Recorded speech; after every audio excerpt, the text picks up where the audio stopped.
Hello, high, শুভ দুপুর সবাইকে। আবারও চলে আসলাম আমার লাঞ্চ মেনু শেয়ার করতে তোমাদের সাথে। চলো আজকে দেখাই আজকে লাঞ্চ মেনুতে কি আছে। এই যে দেখো, আলু স্কোয়াশের তরকারি একটু হালকা করে করা, তারপরে আছে এগ কারি। এটা একটু রিচ করে করতে বলেছি, কারণ সব কিছু হালকা হালকা খেতেও ভালো লাগে না।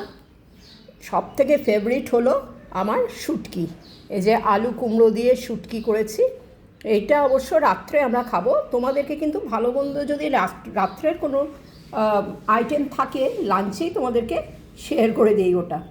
আর এইটা হচ্ছে শুটকির নাড়া।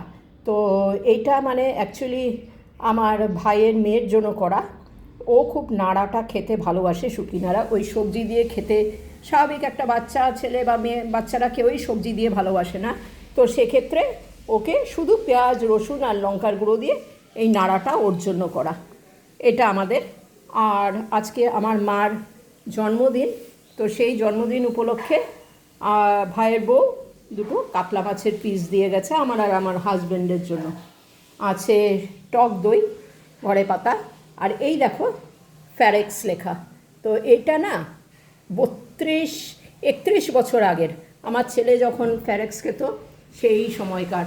ছেলে এখন 31 বছর, এই বাটির বয়সও 31 বছর। আর আছে ভাত।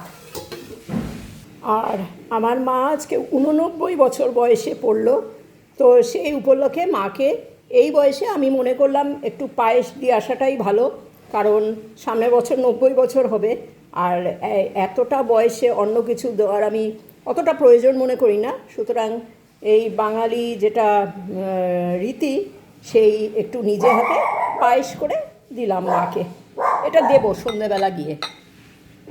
তো এই হলো আমার আজকের লাঞ্চের মেনু, সাথে মার জন্মদিনের খাওয়ার, আর আমাদের ডিনারের মেনু এটাও দেখিয়ে দিলাম।